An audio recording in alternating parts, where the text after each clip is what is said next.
opportunity and the choices we make that I want to discuss with you tonight, based on my own experience, because my family, in 2 generations, moved from poverty to opportunity.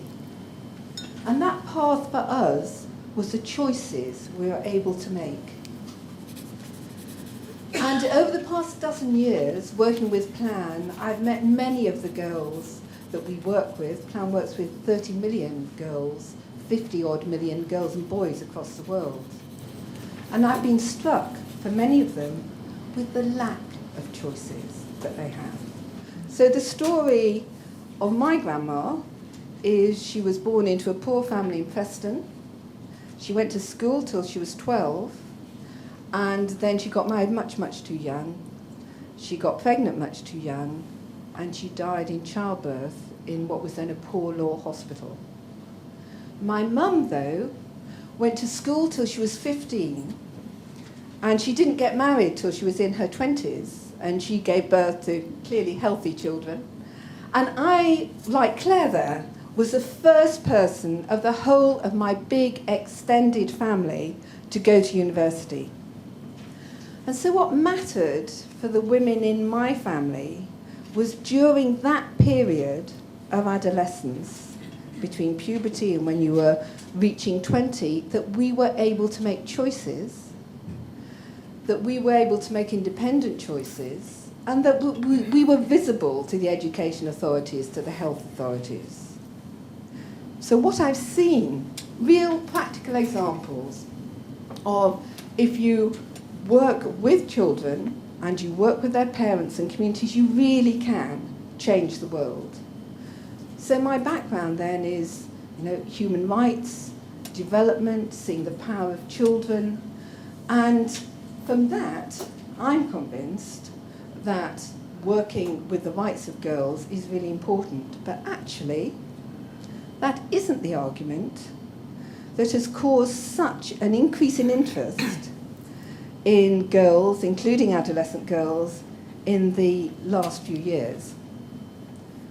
The people who've been the most influential haven't been the development workers or the human rights workers, it's been the economists. Are there any economists in the room?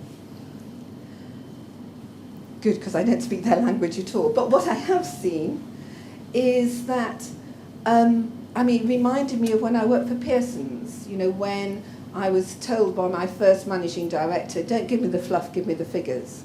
And the impact of the World Bank working through the figures of what's the impact if you invest in girls has been that this issue, the need to invest in adolescent girls to secure their rights, is really going right up the agenda. So this is Gloria. She's a busy little girl, very happy little girl. She lives in Luweero in Uganda, and her family is a poor family, but she already has what the World Bank would call assets. She's vaccinated, so she's got some protection. Her granddad is going to leave her some land, and she's already been to kindergarten. Now, if every boy and girl in Uganda went to kindergarten, the country would save, through the life cycle of an education career, 31 billion for every cohort of children, because they wouldn't have to keep on repeating years. And the question for her family is, will she go to primary school? Now, primary school is 7 kilometres away, and that's quite a distance. But if she does go to primary school, then the figures show that Gloria will earn 10 to 20% more, and also that her family will be much better off. But and also that her children, if she's at primary school for just 5 years, will have a 40% better chance of survival. So that's quite a dividend, as they say. But will Gloria be one of the 700,000 little girls in Uganda who don't go to primary school? And it's estimated their lack of earnings costs the state 828 million a year. And for Gloria, the question is, will she really hit the jackpot? Will she go to secondary school? Because if she goes to secondary school, she will be better off. And if all the girls in Uganda go to secondary school, the economy will be 9 billion better off.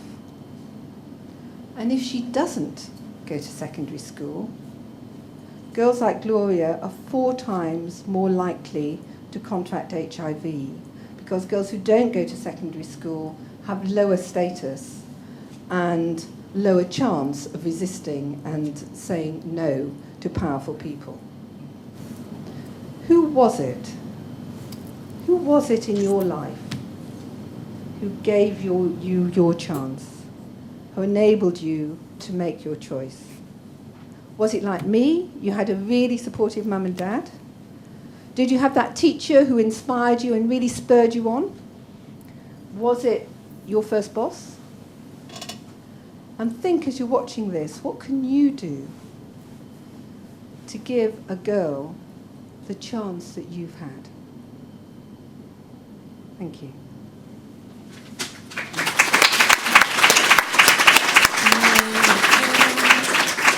A matter of time.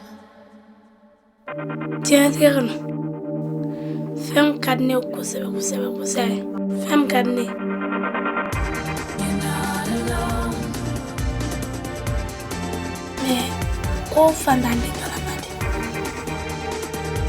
I think girls do better in school than boys. I think they get less distracted, maybe. ผมไม่อยากเจอเหมือนพ่อแม่ค่ะแล้วก็เรียนสูงๆมาเลี้ยงพ่อแม่ค่ะไม่เป็นไรมันเลือกเกิดไม่ได้